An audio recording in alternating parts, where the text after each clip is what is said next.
క్రీస్తునందు ప్రియ సోదరి సోదరులకు ప్రభు అయిన యేసు క్రీస్తు ఘనమైన నామంలో నేటి సందేశానికి స్వాగతం పలుకుచున్నాం. ఈ కార్యక్రమాలు మీకెంతో దీవెనకరంగా ఉన్నాయని నమ్ముతున్నాం. నేటి ఈ కార్యక్రమంలో దేవుని తీర్పుకు సంబంధించి కొన్ని ప్రాముఖ్యమైన విషయాలను తెలుసుకోబోతున్నాం. సొదొమ గొమొర్రాలపై దేవుని తీర్పు దిగి వస్తూ ఉన్నది. సొదొమ ప్రజలు శాంతి సమాధానములను స్వీకరించని ప్రజలు. సొదొమ పట్టణంపై దేవుని తీర్పు లేక ఆ పట్టణ పాపంపై దేవుని ఉగ్రత కుమ్మరించే సమయం వచ్చింది. ఈ పట్టణాల పాపపు నివేదిక ఎప్పుడో దేవుని వద్దకు చేరింది. దేవుడు కనిపెడుతూ వచ్చాడు. సొదొమ గొమొర్రా పట్టణాలపై దేవుని తీర్పు సమయం వచ్చినప్పుడు దేవుడు సొదొమలో ఉన్న లోతును సందర్శించి శిక్ష నుండి తప్పించడానికి తన దూతల్ని పంపాడు. లోతు జీవితము విశ్వాసులకు గొప్ప హెచ్చరిక. లోతు జీవితానికి సంబంధించి ప్రస్తుత లోకంలో ఉన్నటువంటి మనము వాటిని ఎలా అన్వయించుకోవాలి అనే విషయాలను నేటి పాఠంలో ధ్యానించబోతున్నాం. శ్రద్ధగా దేవుని వాక్యం సందేశాన్ని విందామా? సోదరి సోదరులారా, ఈరోజు మీ బైబిళ్ళు తెరిచి ఆదికాండం 19వ అధ్యాయం మీద మీ దృష్టి నిలపండి. రోమాపత్రిక 14వ అధ్యాయం 7 నుండి 9వ వచనం వరకు చెప్పబడిన మాట మనలో నెరవేరాలనే ఉద్దేశ్యమే ఈ బైబిల్ పఠన. మనలో ఎవడునూ తన కోసమే బ్రతకడు, ఎవడునూ తన కోసమే చనిపోడు.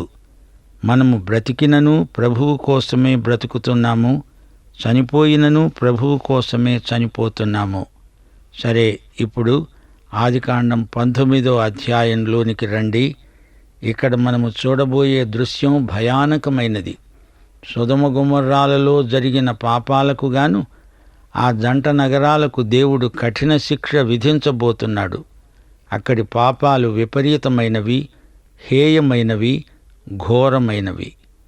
1వ వచనం, ఆ సాయంకాలమందు ఆ 2 దేవదూతలు సొదొమ చేరేటప్పటికి లోతు సొదొమ ముఖద్వారము దగ్గర కూర్చొని ఉన్నాడు. లోతు వారిని చూచి వారికి ఎదురు వెళ్ళి వారికి సాష్టాంగ నమస్కారం చేసి అన్నాడు, నా ప్రభువులారా, దయచేసి మీ దాసుని ఇంటికి వచ్చి రాత్రి వెళ్ళబుచ్చి కాళ్ళు కడుక్కోండి. పెందలకడనే లేచి మీ త్రోవన వెళ్ళవచ్చు. అందుకు వారన్నారు, అలా కాదు, నడివీధిలో ఈ రాత్రి వెళ్ళబుచ్చుతాము. ఈ 2 దేవదూతలు సొదొమకు ఎందుకు వచ్చారు? దేవుని తీర్పును ప్రకటించటానికి. సొదొమ పురద్వారము దగ్గరే లోతు కూర్చొని ఉన్నాడు. ముఖద్వారం దగ్గర కూర్చునేది న్యాయాధిపతులు. ఈ లోతు సొదొమలో కాపురముండడమే కాదు, రాజకీయాలలో ప్రవేశించాడు. లోతు ఇప్పుడు సొదొమలో న్యాయాధికారి. వచ్చిన 2 వ్యక్తుల పాదాలు దుమ్ము కొట్టుకొని ఉన్నాయి. మమ్రే నుండి సొదొమ వరకు నడిచి వచ్చారంటే పాదాలు కడుక్కోవలసిందే. అతిథి మర్యాదలో మొదటి పరిచర్య పాదాలు కడగడం, పాద ప్రక్షాళనం. లోతు అతిథి సత్కారం చేశాడు. అతడు అతిథి ప్రియుడు. వచ్చిన వారిని ఇంటికి రమ్మని ఆహ్వానించాడు. వారు వచ్చారు. మొదట రావటానికి వారు ఒప్పుకోలేదు. నడివీధిలో ఉంటాములే అన్నారు. మిమ్మల్ని ఇబ్బంది పెట్టడం ఎందుకు, మేము ఎక్కడో రాత్రికి కాలక్షేపం చేస్తాములే అన్నారు. వారు అలా చెప్పడానికి బలమైన కారణముంది. అది అందరికీ తెలుసు. అయినా లోతు మిక్కిలి బలవంతము చేసినప్పుడు వారు అతని వైపునకు తిరిగి అతని ఇంట ప్రవేశించారు. అతడు వారికి విందు చేసి పొంగని రొట్టెలు కాల్చగా వారు భోంచేశారు. అంతకుముందే వారు అబ్రహాము ఇంటిలో విందు భోజనం చేసి ఇక్కడికి వచ్చారు. లోతు కూడా వారికి విందు చేశాడు. ఈ రాత్రికి ఎక్కడో వీధిలో ఉంటాము అన్నారు గాని ఆ ఊరు నేర చరిత్రకు ప్రసిద్ధి. అలా రాత్రిళ్ళు బయట ఉండడం అపాయకరం, ప్రాణానికి ముప్పు. అందుకని లోతు వారిని బలవంతం చేసి ఇంటికి తీసుకువెళ్ళాడు. సొదొమ గొమొర్రాల పట్టణ నాగరికత పాపభూయిష్టమైనది. రాత్రిళ్ళు ప్రజలు ఒంటరిగా ప్రయాణం చేయడం ప్రమాదకరం. దుండగాలు, మానభంగాలు, హత్యలు, దోపిడీలు, కేకలు, అల్లర్లు, శాంతి లేదు, సమాధానము లేదు. అలాంటి పట్టణంలోకి వచ్చిన అతిథులను నిరాశ్రయులనుగా విడువకూడదు, అది మర్యాద కాదు. వారు పండుకొనక ముందు ఆ పట్టణస్థులు, అనగా సొదొమ మనుష్యులు, బాలురు, వృద్ధులు, ప్రజలందరూ నలుదిక్కుల నుండి కూడివచ్చి ఆ ఇంటిని చుట్టుముట్టారు. వారు లోతును పిలిచి అన్నారు, ఈ రాత్రి నీ వద్దకు వచ్చిన మనుషులు ఎక్కడా? మేము వారిని కూడుతాము, వారిని వెలుపలికి తీసుకురా. చూచారా ఈ పట్టణం ఎంతగా దిగజారిపోయిందో, నైతిక భ్రష్టత్వం ఎంతవరకు వచ్చిందో చూడండి. సొదొమ పాపం అని ఈ విధమైన పాపానికి అదే పేరు స్థిరపడిపోయింది. సొదొమ అంటేనే ఈ పాప రోగం స్ఫురణకు వస్తుంది. పురుష సంయోగం అనేది సొదొమలోని ప్రత్యేక పాపం. ఈ పాపానికి సొదమీయులు పట్టం కట్టారు. దేవుని వాక్యం ఈ పాపాన్ని ఖండిస్తుంది, నిరసిస్తుంది. దీని యొక్క నీచ గుణాన్ని బట్టబయలు చేస్తుంది. మొదట లోతు ఈ పట్టణంలో ప్రవేశించినప్పుడు అది ఎలాంటి స్థలమో అతనికి తెలియదు. అక్కడి ప్రజల జీవితాలు అపసవ్య ధోరణిలో ఉన్నాయి. సొదొమలో అతడు గుడారం వేసుకున్నప్పుడు ఆ ఊరి అందచందాలు చూచి లోతు ఎంతో ఆకర్షితుడయ్యాడు. అక్కడి మనుషులు ఎలాంటి వారో అది కూడా అతనికి తెలియదు. తుట్టతుదకు దేవుడు ఆ పట్టణంలోని పాపం పెచ్చరిల్లినందుకు దానిని శిక్షించబోతున్నాడు. ఈ రోజున ప్రజలలో పాపమును గురించి తేలిక అభిప్రాయముంది. పాపంలోని నలుపును తెలుపుగా మారుస్తున్నారు నేటి నాగరికులు. దేవుని సంఘం కూడా ఈ విషయంలో లోకంతో రాజీ పడడం గమనార్హం. లోకంతో రాజీ పడిన క్రైస్తవులు దేవునికి విరోధులవుతారు. లోకస్నేహము దేవునికి విరోధమని బైబిలు చెబుతోంది. దేవుని బిడ్డ పాపం చెయ్యలేడు, పాపంలో అసలే కొనసాగలేడు. అది నైతికంగా అసాధ్యం. సొదొమ నాగరికత దేవుని నైతిక ప్రమాణాలకు కేవలం వ్యతిరేకం. రోమాపత్రిక 6వ అధ్యాయం 1-2 వచనాలలో పౌలు అన్నమాట జ్ఞాపకం చేసుకోండి.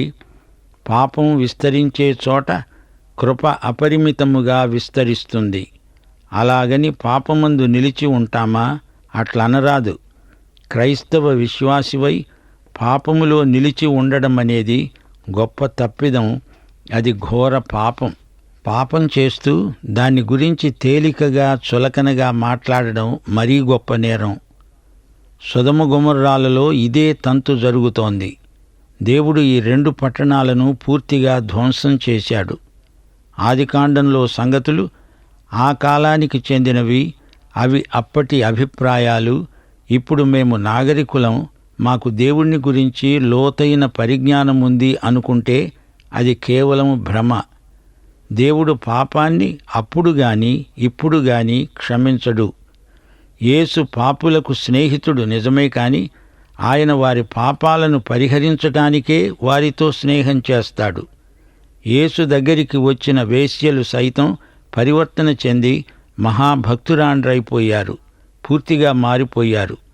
ఆయన దగ్గరికి వచ్చిన సుంకరులు పరిశుద్ధులైపోయారు, పరివర్తన చెందారు.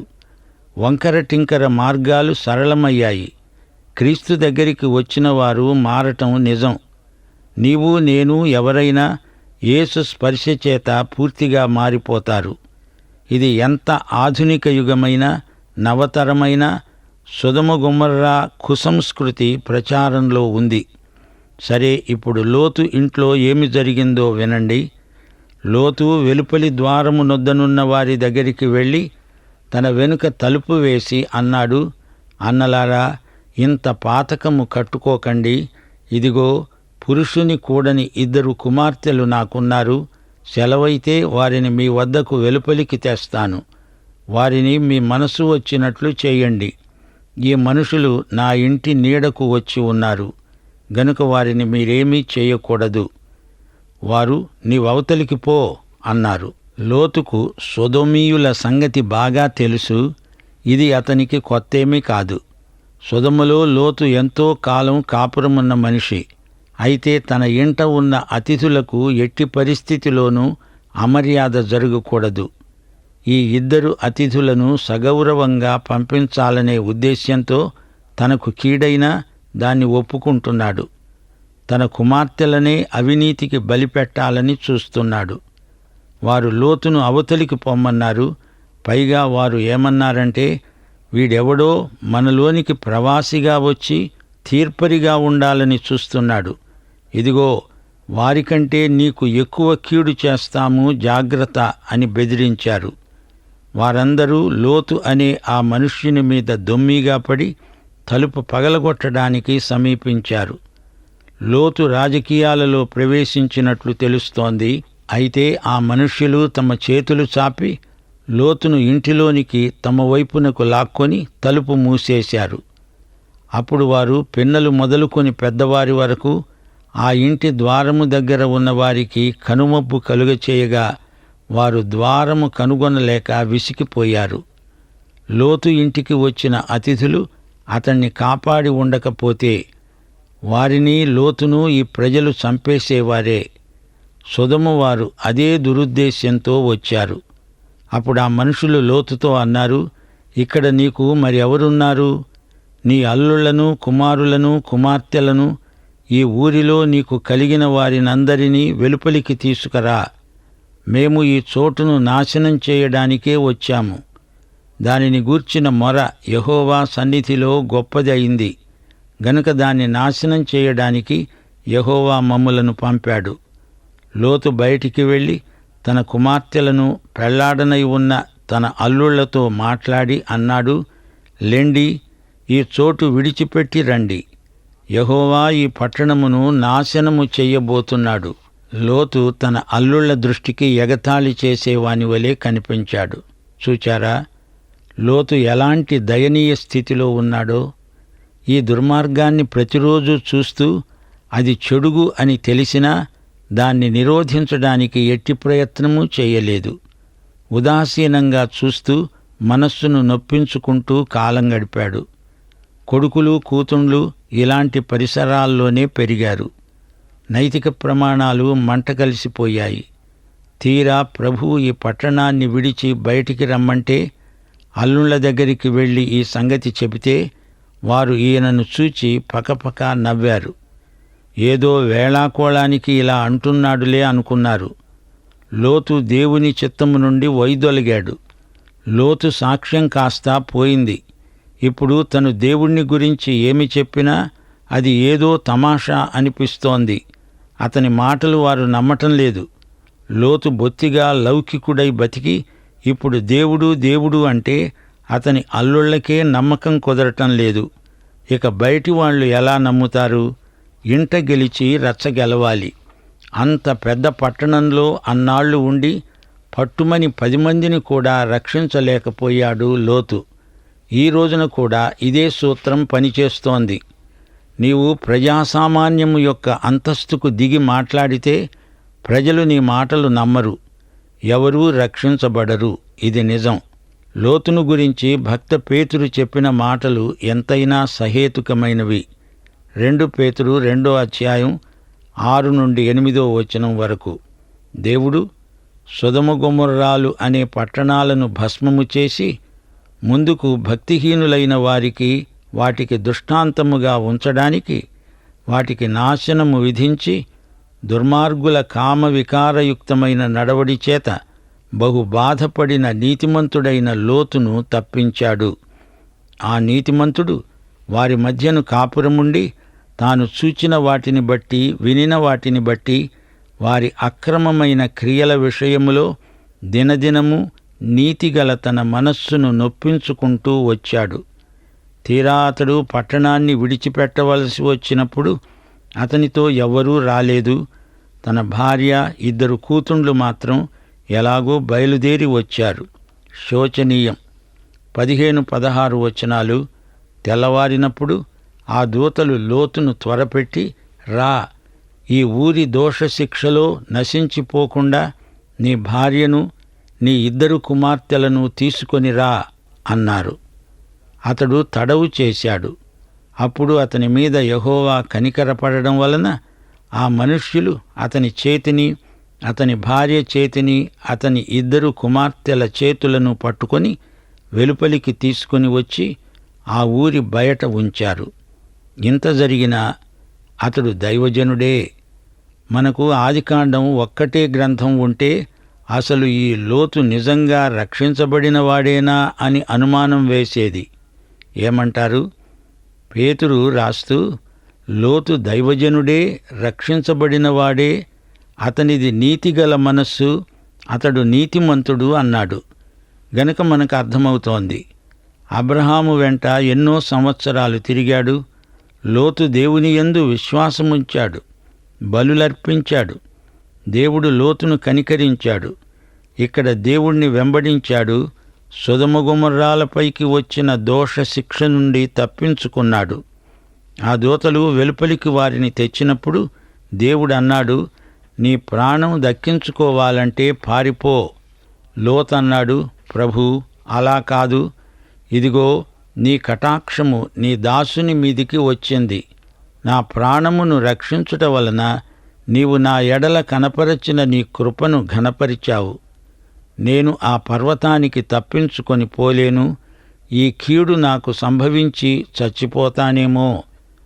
లోతుకు కూడా విడిచిపెట్టి వెళ్లడం అంతగా ఇష్టమున్నట్లు కనిపించదు. సొదొమను విడిచిపెట్టి వచ్చాడు గాని ఆ పర్వతానికి వెళ్ళలేను అంటున్నాడు. ఇదిగో, పారిపోవడానికి ఈ ఊరు సమీపంలో ఉంది. అది చిన్న ఊరు. నన్ను అక్కడికి తప్పించుకొని పోనియ్యి. ఆ ఊరు చిన్నదే గదా, నేను బతికిపోతాను. అవును, అదొక కుగ్రామం, సోయరు. లోతు అక్కడికే వెళ్ళాడు. దేవుడు లోతు మనవి విని సోయరును మాత్రం ధ్వంసం చేయలేదు. లోతు సోయరు చేరే వరకు దేవుడు కనిపెట్టాడు.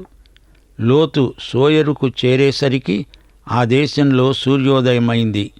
అప్పుడు యెహోవా సొదొమ మీద, గొమొర్రా మీద గంధకాన్ని, అగ్నిని ఆకాశం నుండి కురిపించి ఆ పట్టణాలను, వాటి యందు నివసించిన వారినందరినీ, నేల మొలకలను నాశనం చేశాడు.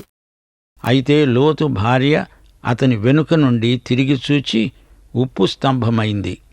సోదరీ సోదరులారా, చాలామంది ఈ వచనాన్ని అపార్థం చేసుకుంటున్నారు. శ్రీమతి లోతు అసలు ఎందుకు వెనక్కు చూచింది? దీనికి 2 కారణాలున్నాయి. మొదటి కారణం, ఆమెకు సొదొమను విడిచిపెట్టిపోవడం ఇష్టం లేదు. ఆమె సొదొమను ఎంతో ప్రేమించింది. అయితే తన భర్త అయిన లోతును కూడా ప్రేమించింది. అందులో సందేహం లేదు. అయితే సొదొమను ఎక్కువ ప్రేమించింది. అది ఆమెలో ఉన్న బలహీనత.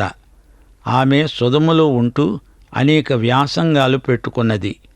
ఆమెకు ఎన్నో గొప్ప పరిచయాలున్నాయి. ఎన్నో స్త్రీ సమాజాలలో ఆమెకు సభ్యత్వం ఉంది. ఆమె సొదొమలో పేరుమోగిన ఉపన్యాసకురాలు. సాంఘిక సేవా కార్యక్రమాలలో ఎన్నెన్నో బాధ్యతలున్నాయి. ఎలా వదిలిపెట్టి రావాలి? సొదొమ నా ప్రియదేశం అంటూ ఆమె మనసు కలవరిస్తోంది. ఆమె శరీరం ఇక్కడ నడుస్తున్నదే గాని ఆమె హృదయం సొదొమలోనే ఉంది. ఈ రోజున కూడా ఇలాంటి మనస్తత్వం గలవారు మన మధ్య ఎందరో ఉన్నారు. ప్రభువు తిరిగి వస్తున్నాడు అని మాట్లాడతారు, బోధలు వింటారు, చెబుతారు.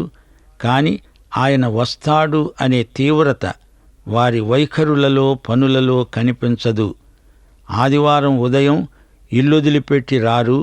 ఆదివారం సాయంకాలం ఏవేవో కాలక్షేపాలు, విందులు, ఫలహారాలు ఉంటాయి. ఎన్నెన్నో సాంఘిక కార్యక్రమాలు. తీరికే ఉండదు. అయితే ఒక్క మాట, ప్రభువే గనక ఈ నిమిషాన వస్తే ఇవన్నీ వదిలిపెట్టక తప్పదే. దానికేమంటారు? అకస్మాత్తుగా వీటిని ఎలా వదిలించుకుంటారు? అందాక ఎందుకు? సోదర విశ్వాసి, ప్రభువు నిన్ను ఇప్పుడు పిలిచి వచ్చేసేయమంటే వెళ్ళిపోక తప్పుతుందా చెప్పు? వెళ్ళడం ఇష్టం లేదా? లోతు భార్యను జ్ఞాపకం చేసుకోండి. ఏ నిమిషమైనా వెళ్ళిపోవడానికి సిద్ధంగా ఉండండి. లోతు భార్య వెనక్కు తిరిగి చూచి ఉప్పు స్తంభమైపోయింది. ఆమె వెనక్కు తిరిగి చూడడానికి మరో కారణం ఉంది. ఆమె దేవుని మాట నమ్మలేదు. దేవుడు తేటగా చెప్పాడు, వెళ్ళిపో, వెనక్కు చూడవద్దు. లోతు వెనక్కు చూడలేదే. తన భర్త వెనక్కు చూడనప్పుడు తనెందుకు చూచింది? శ్రీమతి లోతు దేవుని మాట నమ్మలేదు. ఆమె విశ్వాసి కాదు. దేవుని మాట విననివారు, ఆ ప్రకారం చెయ్యనివారు విశ్వాసులెలా అవుతారు? కారు. అందుకే ఆమె ఉప్పు స్తంభమైపోయింది. విశ్వాసులు లోకానికి ఉప్పు, అల్ప విశ్వాసులు, అవిశ్వాసులు ఉప్పు స్తంభాలు. కొన్ని సంఘాలు ఉప్పు స్తంభాల మేడలు. ప్రభు హెచ్చరిక, లోతు భార్యను జ్ఞాపకం చేసుకో, లోతును కాదు. తెల్లవారింది. అబ్రహాము లేచి తాను యెహోవా సన్నిధిని నిలిచిన చోటికి వచ్చి సొదొమను గొమొర్రాను చూచాడు. ఆ మైదానపు ప్రదేశం యావత్తూ చూచాడు. అల్లదిగో, ఆ ప్రదేశపు పొగ ఆవము పొగవలే లేస్తూ ఉన్నది. దేవుడు ఆ మైదానపు పట్టణాలను పాడు చేసినప్పుడు దేవుడు అబ్రహామును జ్ఞాపకం చేసుకొని లోతు కాపురమున్న పట్టణాలను నాశనం చేసినప్పుడు ఆ నాశనము మధ్యన లోతు నశించకుండా అతణ్ణి తప్పించాడు. ఇక ఈ అధ్యాయంలో 30 నుండి 38 వచనం వరకు చీకటి గాథ. లోతు చేసిన పాడు పనికి వ్యాఖ్యానం ఒకే మాట. రక్షించబడి కూడా ఘోర పాపం చెయ్యటం కంటే చావటం మేలు కాదా? సొదొమ గొమొర్రాల మూలకంగా లోతు తన ఆత్మను తప్ప అంతా పోగొట్టుకున్నాడు. అన్నిటినీ మించి తన సాక్ష్యం పోగొట్టుకున్నాడు. దీన్ని ఏమనాలి? ఇంత బ్రతుకు బతికి తన స్వంత జీవితంలోని పాపాన్ని తను పసికట్టలేకపోయాడు. అతనిలో మాంద్యం ప్రవేశించింది. సోదరుడా, సోదరి, విశ్వాసి, ఇక్కడ నీకు నీవే తీర్పు తీర్చుకోవడం జరగకపోతే రేపు లోకంతో పాటు నీకు శిక్షావిధి కలుగుతుంది. జాగ్రత్త. అసలేం జరిగిందంటే, లోతు తన 2 కుమార్తెలతో ఆ పర్వతం మీద నివసించాడు. వారు ఒక గుహలో నివసించారు. అక్కా చెల్లెళ్ళు కలిసి కూడబలుక్కొని అవాచ్యమైన పని చేశారు. పైగా లోతు తాగాడు, వారు తాగించారు. ఈ 2 కుమార్తెల దుశ్చర్యల మూలకంగా 2 మూలపురుషులు పుట్టారు, మోయాబు, బెన్నమ్మి. ఈ బెన్నమ్మి అమ్మోనీయులకు మూలపురుషుడు. మోయాబీయులు, అమ్మోనీయులు ఈ 2 జాతులు చరిత్రలోకి ఎక్కినవి. మనుష్యుడు ఎంత నీచానికైనా దిగజారగలడు అనడానికి లోతు జీవితంలోని చరమ ఘడియలు మనకు హెచ్చరిక చేస్తాయి. ఇంతా జరుగుతూ ఉండగా అబ్రహాము ఎలా ఉన్నాడు? పొద్దున్నే నిద్రలేచి అబ్రహాము సొదొమ వైపు చూచాడు. అబ్రహాము తన హృదయంలో ఎంతో శోకించాడు. లోతు అసలు తప్పించుకొని వెళ్ళాడో లేదో అతనికి తెలియదు. అయితే ఈ వార్త ఆ తరువాత అతనికి తెలిసి ఉంటుంది. దూరం నుంచి భస్మీపటలమై దగ్ధమై ధ్వంసమైపోయిన సొదొమ గొమొర్రాలను చూచినప్పుడు లోతును గురించి ఎంతో బాధపడి కన్నీరు కార్చి ఉంటాడు అబ్రహాము. జంట నగరాలలో అబ్రహాము ఏమీ వ్యాపారం పెట్టుబడి పెట్టలేదు. ఆ విషయంలో అతనికేమీ నష్టం లేదు. గాని ఎన్ని ఆత్మలు నశించాయో చూచి అతని గుండె సంతాపం చెందింది. విశేషించి తన స్వంత సోదరుని కుమారుడు లోతు ఏమైపోయాడో ఏమో. అబ్రహాముకు సొదొమ వ్యామోహం లేదు, బొత్తిగా లేదు. లోకాశలు లేవు.